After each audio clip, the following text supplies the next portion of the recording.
Dalam sebuah hadis Rasulullah Shallallahu Alaihi Wasallam pernah bersabda, Ya Aba Dzar, la antaghdua fatu'allima baban min kitabillahi ta'ala khairun laka min antusalliya mi'ata rak'atin.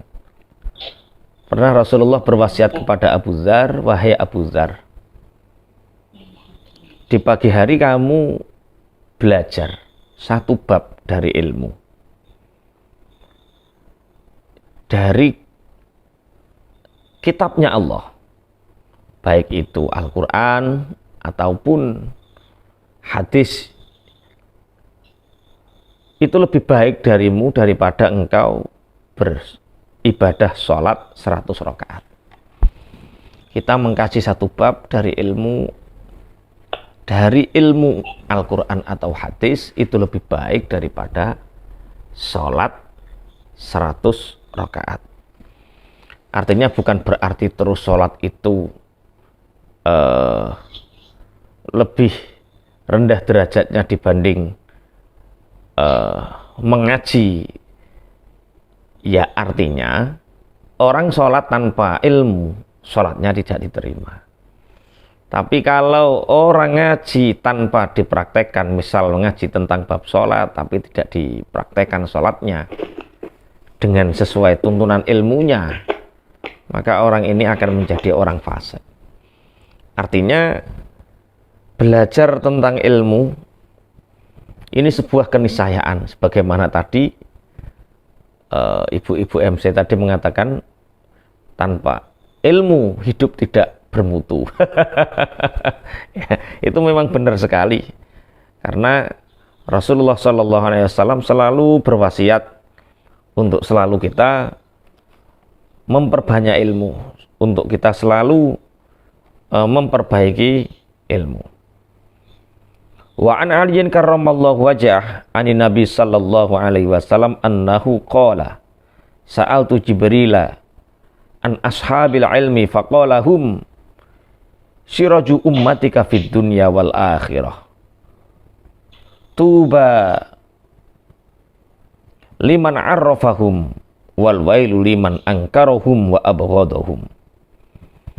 Diceritakan dari Sayyidina Ali karramallahu wajhah.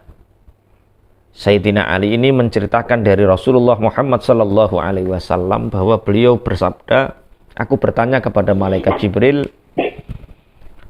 tentang orang-orang yang berilmu, orang-orang yang mempunyai ilmu. Maka malaikat Jibril mengatakan, wahai Muhammad,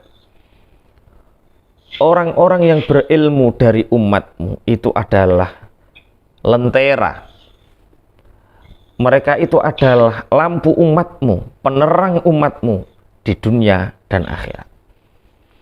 Beruntung sekali orang-orang yang mengenal mereka, dan celaka bagi orang yang mengingkari dan membencinya. Artinya tugas kita adalah mencintai orang-orang yang berilmu, mengenal mereka, kemudian mengambil ilmunya, kemudian mengamalkan ilmunya. Makanya ketika kita ngaji bareng-bareng sama orang alim, selayaknya selalu kita berdoa dalam hati, Allahumma kama jama'atana fid dunya ijma' bainana fil jannah ijma' bainana fil barzakh hattal jannah. Kalau kita ngaji bareng-bareng sama orang alim, ngaji sama orang-orang yang berilmu, kita berdoa, ya Allah, sebagaimana Engkau mengumpulkan kami di dunia, ya Allah, kumpulkan kami bersama mereka di barzakh sampai di surga. Allahumma amin ya rabbal alamin. Dalam sebuah hadis juga diceritakan dari Rasulullah sallallahu alaihi wasallam, man shalla salatal jamaah atau man shalla as-salata ma'al jamaah wa jalasa fi halaqatil ilmi wa sami'a kalamallahi wa amila bihi a'tahu Allah ta'ala sittata asya. Barang siapa melaksanakan sholat jamaah dan dia duduk di dalam majelis ilmu, kemudian mendengar firman-firmannya Allah yang diterangkan, kemudian mengamalkannya, maka Allah akan memberikan orang ini 6 hal. Jadi kalau kita istiqomah sholat jamaah, kemudian kita hadir di majelis-majelis ilmu, mendengarkan apa yang difirmankan Allah, mengamalkannya, maka Allah akan memberikan kita 6 hal. Apa itu yang pertama? Ar-rizqa minal halal. Yang pertama, Allah akan memberikan rizki kita dari halal. Bapak Ibu pangapunten, kenapa rizki halal ini penting sekali? Karena banyak orang diuji oleh Allah, hartanya banyak, halal. Ada yang hartanya banyak sekali, haram. Ada yang sedikit, haram. Ada yang sedikit, halal. Orang yang tidak istiqomah sholat jamaah dan tidak menghadiri majelis ilmu, bisa jadi rizkinya banyak,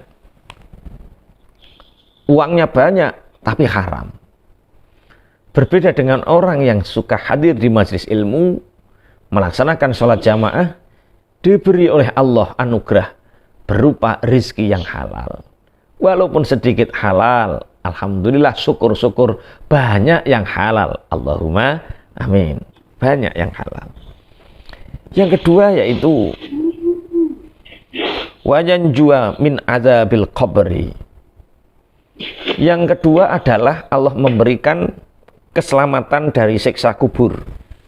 Jadi kita ngaji seperti ini, mendengarkan hadisnya Nabi, mendengarkan firman-Nya Allah, kemudian mengamalkannya, kita akan diselamatkan oleh Allah dari siksa kubur. Wa yu'ta kitabuhu biyaminihi. Dan yang ketiga, orang ini besok di akhirat akan menerima catatan kitab, catatan amalnya dari tangan kanannya, tangan kanannya. Wa yamurru 'ala sirat kal barqi al-khatif. Kemudian orang yang ahli salat jamaah dan ahli hadir di majelis-majelis ilmu, besok dia akan berjalan di atas sirat seperti kilat yang menyambar, saking cepatnya, saking cepatnya. Wa yusharu minan nabiyina. Yang keempat, dia nanti orang yang ahli salat jamaah dan senang hadir di majelis ilmu, maka dia akan dikumpulkan oleh Allah bersama para nabi. Wa banallahu lahu baitan fil jannah min yaqutat hamra lahu arba'una baban. Dan Allah akan membangunkan untuknya rumah di surga dari yakut yang merah dan mempunyai 40 pintu. Ini keistimewaan orang yang sholat jamaah dan senang hadir di majelis ilmu. 6 hal ini, yaitu apa? Rizki yang halal, selamat dari siksa kubur, menerima buku catatan amalnya dengan tangan kanannya, melewati sirat seperti kilat yang menyambar, dikumpulkan dengan para nabi, dan Allah membangunkan untuknya rumah atau istana di surga dari intan permata yang merah dan pintunya berjumlah 40. Semoga Allah menjadikan kita termasuk orang-orang yang istiqomah sholat jamaah dan istiqomah hadir di majelis ilmu. Allahumma amin ya rabbal alamin. Ini adalah keutamaan bagaimana Allah memberi kemuliaan terhadap orang yang hadir di majelis ilmu. Orang yang suka mendatangi halakoh-halakoh atau pertemuan-pertemuan yang di situ ada pembahasan tentang ilmunya. Apalagi komit ini kan 2, bahas tentang ilmu dan bahas tentang khataman Quran. Ada 2 kemuliaan. 1 kemuliaan tentang keutamaan ilmu, 2 tentang kemuliaan Al-Quran. Ya, semoga Allah ridho dengan apa yang kita ikhtiarkan, dan semoga Allah memberikan keberkahan untuk kita semua. Allahumma amin ya rabbal alamin. Di dalam tafsir At-Taisir diterangkan sebuah hadis. Wa an Ibnu Abbas radhiyallahu anhuma annahu qala khiyira Sulaiman wa alaihi salam bainal ilmi wal mulki. Suatu ketika Nabi Sulaiman alaihissalam diberi pilihan oleh Allah untuk memilih dua hal, yaitu antara ilmu dan istana kerajaan. Fakhtaro al-ilma. Kemudian Nabi Sulaiman memilih ilmu. Fa'utiyal ilma wal mulka. Kemudian karena Nabi Sulaiman memilih ilmu, maka Allah memberinya dua hal, yaitu Allah memberikan ilmu dan istana. Hadis ini menggambarkan betapa ilmu ini bisa menarik istana. Ilmu ini bisa mendatangkan apapun yang dikehendaki. Ini keistimewaan ilmu, sebagaimana wonten dawuh man arada dunya fa'alaihi bil ilmi. Barang siapa yang menginginkan dunia, maka dia harus punya ilmu, namanya ilmu duniawi. Wong kok orang duwe ilmu duniawi nasibnya dadi buruh. Buruh niku awak lebur ora weruh. Keringat diperes, tenaga dihabiskan, tapi yang dihasilkan tidak seberapa. Karena apa? Karena bodoh tentang ilmu dunia. Kita perhatikan orang yang menjadi buruh kuli batu. Bukan berarti kuli batu itu buruk, itu halal. Thalabul halal itu luar biasa. Ini menceritakan perbedaan antara orang yang pinter ilmu dunia dengan bodoh ilmu dunia. Ada orang yang tidak ngerti ilmu duniawi, dia jadi buruh kuli batu, ngusungi waktu mengangkat batu ke atas truk. Satu truk berapa? Gajinya 100.000, 200.000, kadang dibagi 2 orang, 3 orang. Keringet sak jagung-jagung, tenaga diperes dientekke 100.000, 200.000. Ada orang ngambil batu kecil, batunya kecil, nggak berat, ya ora keringetan, tenaga juga tidak sampai habis, ngambilnya juga tidak terlalu sulit. Batu kecil diambil 10 juta. Apa itu 10 juta? Batu apa itu? Batu permata. Batu permata akik. Oh. Lah nek permata akik wis rasah ngaji, rasah sekolah, modal grindo. Larian nih kan mana batu akik. Batu akik. Batu ginjal loh Bu, batu ginjal, batu akik. Batu ginjal. Ada orang terkenal batu ginjal. Batunya kecil. Ngambilnya juga enggak ngoyo, keringetan ya ora, meruntus ya ora. Diambil, bayarnya 10 juta. Kira-kira bayar napa mboten? Bayar. Karena apa? Orang punya ilmu duniawi. Nah, ini penting. Nabi Sulaiman ketika ditawari oleh Allah, wahai Sulaiman, engkau memilih mana? Engkau memilih ilmu atau istana kerajaan? Kekuasaan. Nabi Sulaiman memilih ilmu. Karena Nabi Sulaiman memilih ilmu, inilah Allah memberikan dia ilmu dan memberikan dia kekuasaan, istana kerajaan. Wa qala ba'dul hukama. Sebagian ulama-ulama ahli hikmah itu mengatakan al ilmu salah satu ahrufin. Ilmu itu dari 3 huruf. Ain, kemudian lam, kemudian mim. Istiqaqul aini min illiyin. Terbentuknya huruf ain itu singkatan dari illiyin, tempat yang tinggi. Dan lam itu terbentuk dari kata al-lutfi. Lutfi itu artinya belas kasih. Mim itu artinya al-mulki. Artinya fal ainu yujawizu sahibahu ila illiyin. Artinya orang yang mempunyai ilmu, maka dia akan mencapai derajat yang tinggi.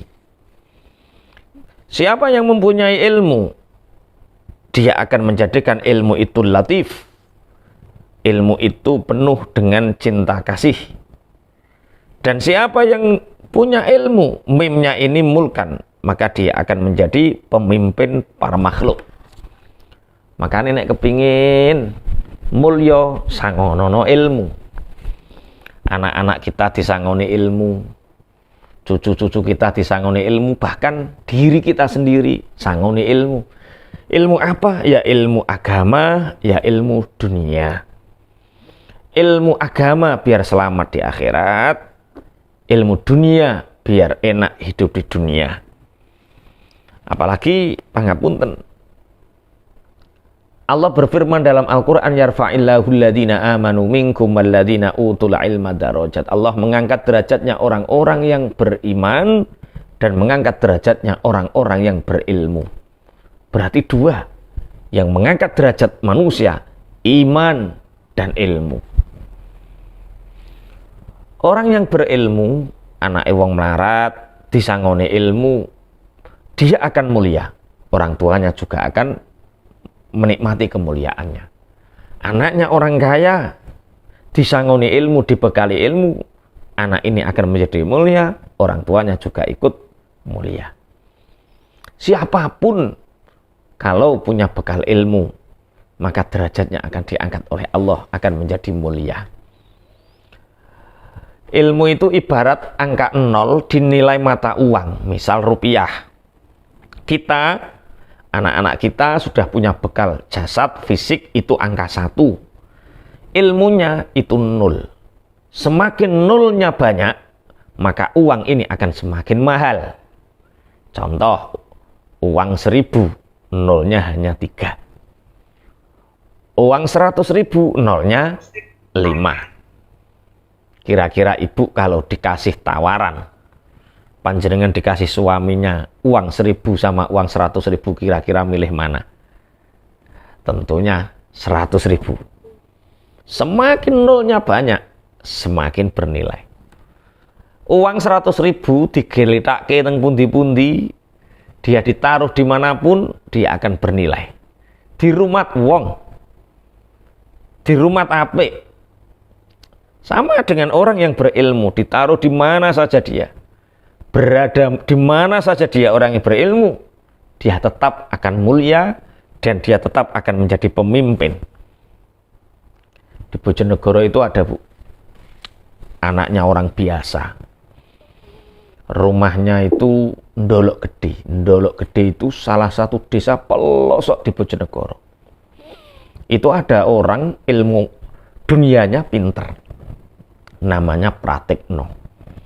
Itu rumahnya tengah hutan, bapak ibunya juga hidupnya sederhana.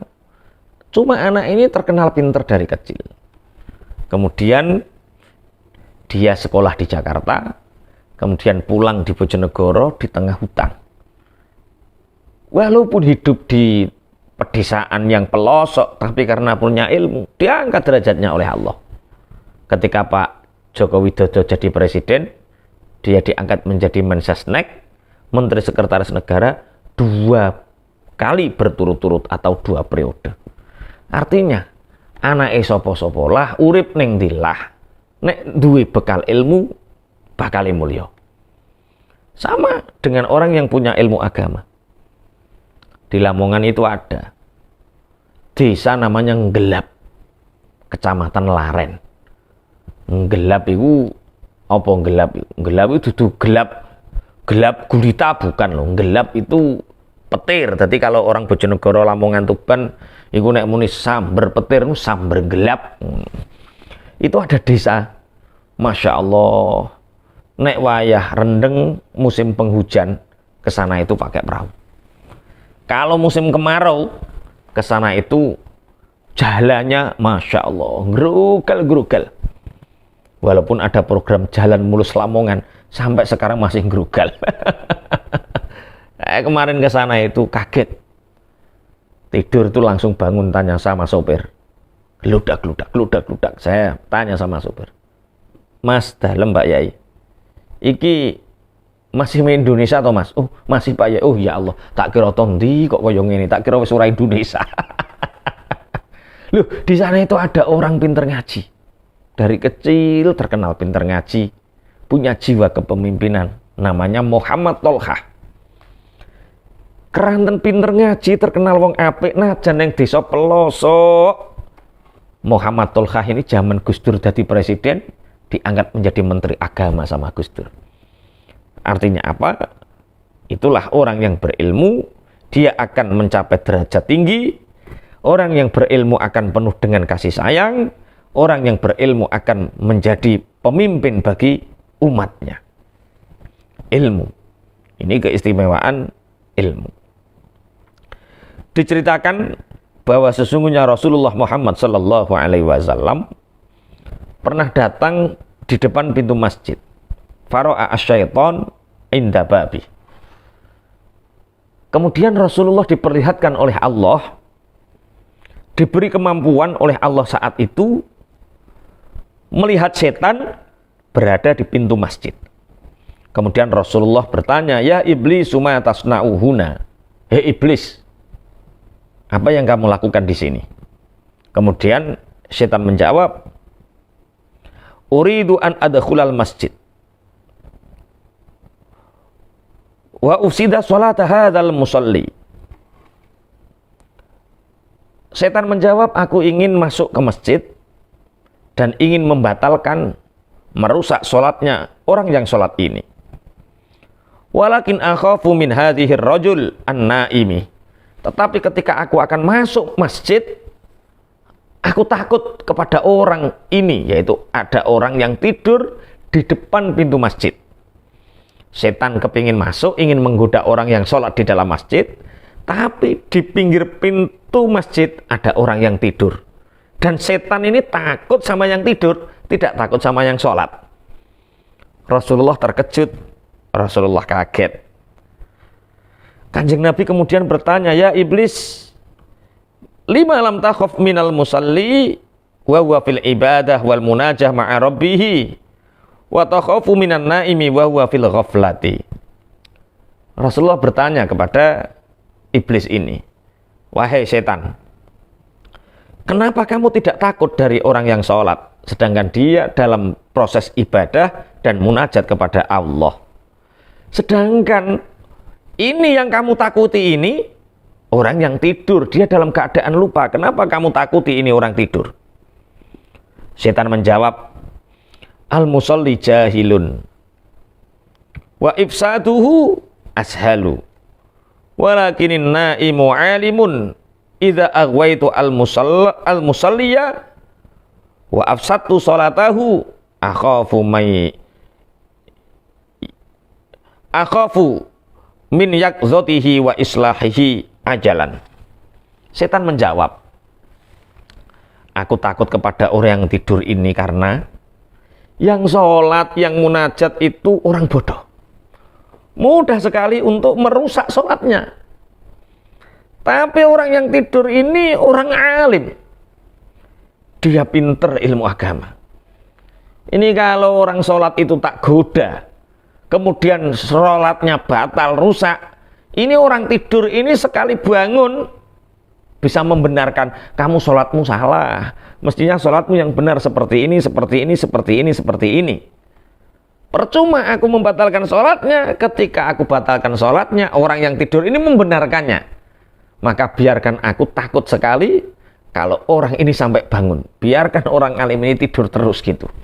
Oh ternyata inilah yang dimaksud Rasulullah Shallallahu Alaihi Wasallam, naumul alimi khairun min ibadatil jahil.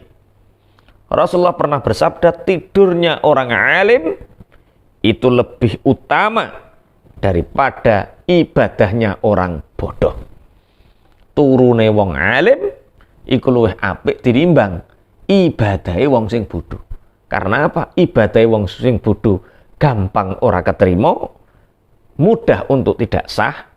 Tapi orang alim walaupun tidur sekali dia terjaga, dia bisa membenarkan orang-orang dari kesalahannya. Makanya mari kita berusaha untuk menjadi orang alim atau berusaha untuk menjadi orang-orang yang berilmu dengan cara ikuti majelis-majelis taklim, ikuti kajian-kajian yang di situ bernilai ilmu. Insya Allah dengan ilmu itu Allah akan mencintai kita. Rasulullah Shallallahu Alaihi Wasallam pernah bersabda, "Man arada ayyahfazul ilma, fa'alaihi ayyulazima khamsa khisalin." Terus, kalau kita ngaji, kita punya ilmu, ilmunya juga harus dijaga. Bagaimana agar ilmu ini dijaga oleh Allah? Rasulullah bersabda, barang siapa ingin menjaga ilmunya, maka orang ini harus istiqomah melakukan 5 hal. Yang pertama, al-ula sholatul laili walau rakaataini. Yang pertama adalah sholat malam walaupun 2 rakaat. Jadi keutamaan sholat malam itu adalah juga menjaga ilmu. Kalau kita ngaji, mendapatkan ilmu, kita istiqomah sholat malam walaupun 2 rakaat, maka ilmu ini akan terjaga dan ilmu ini akan mudah diamalkan. Wathaniyatu dawamul wudu. Yang kedua adalah ilmu bisa terjaga dengan selalu menjaga wudu, jangan sampai batal. Wathalitsatu at-taqwa fis sirri wal alaniyah. Yang ketiga adalah merasa punya rasa takut kepada Allah. Takut kepada Allah baik dalam keadaan sir atau dalam keadaan alaniyah. Baik secara sembunyi-sembunyi atau secara terang menerang. Kok terang menerang? Apa nek ngarani baik secara terang-terangan kok terang menerang. Mbuh delik-belik, mbuh bareng-bareng karo wong, selalu menjaga takwa, maka ilmu akan dijaga oleh Allah. Warabi'atu ayyakula littaqawi la lisyahawati. Yang keempat, kalau ingin ilmu kita dijaga oleh Allah, kita memakan sesuatu yang membuat kita mampu melakukan ibadah, bukan karena enaknya atau keinginannya. Makan itu yang penting halal, sekedar untuk mengganjal perut dan menegakkan punggung, kemudian melakukan ibadah, itu makan. Jadi makan jangan karena disenangi kemudian dimakan, tapi makanlah sesuatu yang membuat kita mampu untuk melakukan ibadah kepada Allah. Wal khamisah as-siwaku. Yang kelima adalah dengan kita melakukan siwakan. Siwak itu melakukan apapun, menggunakan apapun yang barang ini bisa membersihkan gigi dan menyedapkan bau mulut, itu namanya siwak. Orang-orang zaman Rasulullah atau orang-orang soleh biasa menggunakan kayu arok. Kayu arok itu kayu kecil yang bisa menetralisir bau mulut. Ketika digosokkan di gigi, maka gigi ini akan menjadi bersih. Namanya kayu arok, yang biasa dibawa orang-orang yang pulang umroh, pulang haji, oyote klopo, itu namanya kayu arok. Bagaimana kalau kayu arok ini sulit didapatkan? Berarti dengan siwakan, dengan apapun yang menyebabkan bau mulut kita menjadi harum dan gigi kita menjadi bersih, baik itu dengan sikat gigi atau dengan hal-hal yang lain. Rasulullah Shallallahu Alaihi Wasallam juga pernah bersabda, khairud dunya wal akhirah ma'al ilmi, wa syarafud dunya wal akhirati ma'al ilmi. Kebaikan dunia dan akhirat itu bersamaan dengan ilmu, dan kemuliaan dunia dan akhirat itu juga bersamaan dengan ilmu. Artinya, kalau kita ingin mulia di dunia, ya tetap kita punya ilmu dunia. Kalau kita ingin di akhirat nikmat masuk surganya Allah, maka kita juga harus punya ilmu yang disebut dengan ilmu din atau ilmu agama. Bismillahirrahmanirrahim. Ini kemuliaan-kemuliaan bagaimana Allah mengistimewakan orang-orang yang berilmu. Bismillahirrahmanirrahim. Diceritakan idza kana yaumul qiyamati yu'ta bi arba'ati nafarin inda babil jannah bighairi ru'yatil hisab wal azab. Diceritakan besok hari kiamat ini didatangkan 4 golongan di depan pintu surga. 4 golongan ini tahu-tahu sudah di depan pintu surga tanpa melihat hisab dan azab. Al-awwalu al-alim alladzi amila bi'ilmihi. Yang pertama yang di depan pintu surga tanpa tahu azab, tanpa tahu hisab, yaitu orang alim yang mengamalkan ilmunya.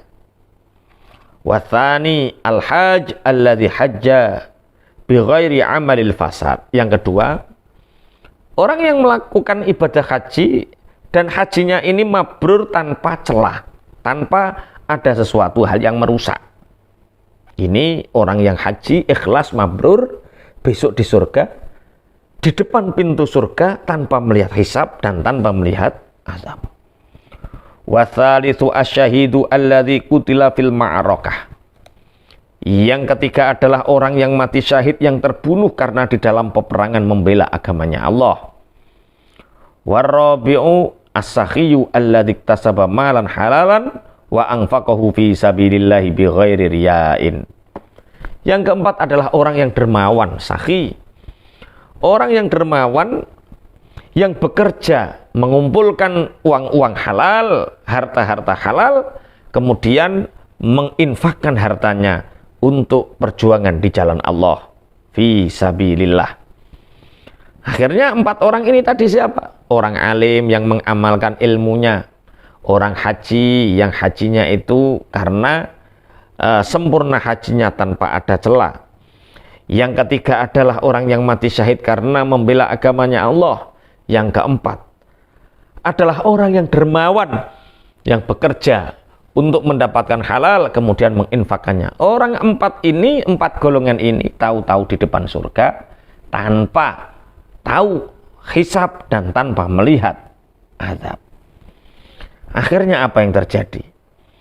Fayunazi'u ba'duhum ba'dun lidukhulil jannati awalan. Keempat orang ini berdebat tentang siapa yang berhak pertama kali untuk masuk surga. Jere sing haji aku dhisik dhewe, jere wong sing alim aku dhisik dhewe, jere wong sing mati syahid aku dhisik dhewe, jere orang yang dermawan aku dhisik dhewe. Aku yang pertama kali. Akhirnya fayursilullahu ta'ala Jabrailu liyahkuma bainahum. Akhirnya Allah mengutus malaikat Jibril untuk memutuskan, memberi keputusan di antara mereka. Kemudian fayas'alu awalan asyahid. Malaikat Jibril bertanya pertama kali kepada orang yang mati syahid. Fayaqulu lahu ma amilta fid dunya wa anta tazidu dukhulul jannah. Fayaqulu lahu ma amilta fid dunya wa anta turidu dukhulal jannati awalan. Malaikat Jibril bertanya kepada orang yang mati syahid, amalan apa di dunia yang engkau kerjakan sehingga engkau menginginkan masuk surga pertama? Fayaqulu qutiltu fil ma'rakati ridallah ta'ala. Malaikat Jibril, aku adalah orang yang terbunuh karena membela agamanya Allah. Aku adalah orang yang mati syahid karena mencari ridhonya Allah. Fayaqulu mimman sami'ta thawabas syahidi. Malaikat Jibril bertanya kepada orang yang mati syahid, kamu tahu bahwa orang yang mati syahid besok masuk surga pertama itu dari siapa? Fayaqulu minal ulama. Ya, saya mendapatkan ini dari ulama. Saya tahu bahwa orang mati syahid itu dirindukan surga, saya tahunya dari ulama. Fayaqulu ihfazil adab la taqaddam ala muallimika. Hai, kata malaikat Jibril, orang yang mati syahid, jagalah adabmu. Jangan sekali-kali engkau masuk surga mendahului orang yang mengajarimu ilmu, yaitu orang alim. Tsumma yarfa'u ra'sahu ilal hajj. Kemudian malaikat Jibril menuju orang yang haji. Fayaqulu mithla dzalik. Malaikat Jibril bertanya kepada orang yang haji ini, amalan apa yang menyebabkan engkau menginginkan masuk surga pertama? Haji. Al-hajju al-mabrur laisa lahu jazaa'un illal jannah. Haji yang mabrur tidak ada balasan baginya kecuali surga. Kamu tahu itu dari mana? Kalau orang yang haji besok mati, masuk surga, hajinya mabrur, masuk surga tanpa melihat azab dan hisab. Orang yang haji menjawab, saya tahu dari Pak Kiai, dari orang alim. Summa ila sakhi. Kemudian orang yang dermawan juga ditanya, amalan apa yang kau lakukan di dunia sehingga engkau ingin masuk surga pertama? Orang yang dermawan mengatakan, aku adalah orang yang dermawan. Kemudian malaikat Jibril bertanya, dari mana engkau tahu bahwa orang yang dermawan itu besok masuk surga pertama? Dari kiai, dari ulama. Sumaya qulu al-alimu, ilahi ma hasaltu al-ilma illa bisakhawati sakhi wa bisababi ihsanihi. Fayaqulullahu azza wa jalla, sadaqa al-alim. Ya Ridwan, iftah abwabal jannah hatta yadkhula as-sakhiyu al-jannata wa haula ibadahu. Kemudian malaikat Jibril mengatakan, wahai orang yang mati syahid, wahai orang yang haji, wahai orang yang dermawan, tahukah kalian tahu keutamaan mati syahid, keutamaan dermawan, keutamaan haji itu dari kiaimu, dari orang alim yang mengajari ilmu. Maka biarkanlah orang alim ini masuk surga dulu. Apa jawab orang alim? Orang alim menjawab, malaikat Jibril, saya nggak mau malaikat Jibril. Lah kenapa? Saya itu nggak bisa ngajar ngaji kalau nggak ada orang dermawan. Saya itu nggak bisa ngajar ngaji kalau nggak ada orang yang bantu. Ya orang bantu itu ya orang sakhi, orang dermawan. Saya malu. Akhirnya, ya sudah. Wahai malaikat Ridwan, bukalah pintu surga ini, biarkan orang yang dermawan masuk dahulu. Tapi orang dermawan ini juga malu sama kiainya. Ya sudah, kalau begitu bareng-bareng saja. Artinya, di sini didahulukan orang yang dermawan masuk surga. Karena apa? Karena orang yang dermawan itu bisa menjadikan stabilitas dakwahnya orang alim tersampaikan. Jadi yo, apa tugas kita? Nek iso dadi wong alim. Nek ora iso dadi wong alim, duwe dhuwit dadi wong luman. Nek ora iso dadi wong alim, ora iso dadi wong luman, tenagamu nggonen mati syahid. Nek gak iso mati syahid, ya wis ngumpulno bondo sing akeh, nglakonono haji sing mabrur. Lah 4 golongan ini besok di depan surga tidak tahu kapan hisab, tidak tahu kapan azab.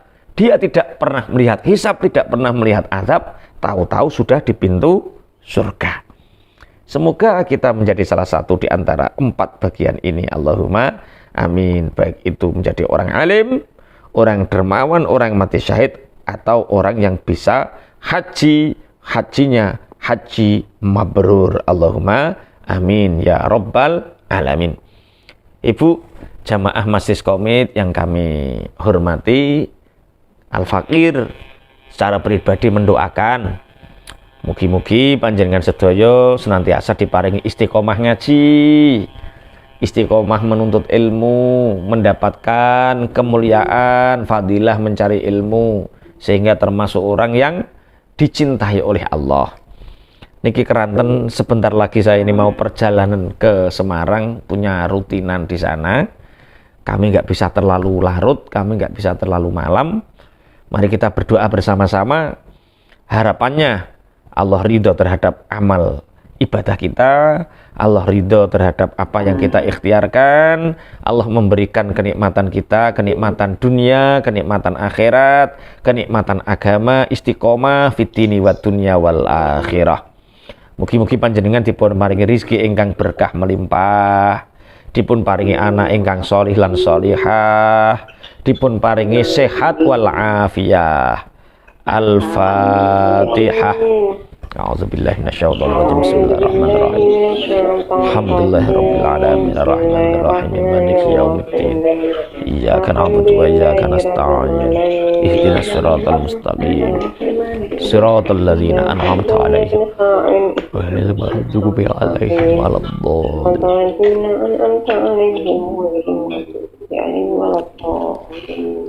Bismillahirrahmanirrahim. Alhamdulillahirabbil alamin hamdan yuwafi ni'amahu wa yafi'u mazidah. Ya Rabbana lakal hamdu kama yanbaghi li jalali wajhika li ma'azimi sultanik. Wassalatu wassalamu ala sayyidina Muhammadin walhamdulillahi rabbil alamin. Allahumma inna maghfirataka arja min a'malina ya Allah wa inna rahmataka awsa'u min dhunubina ya Allah.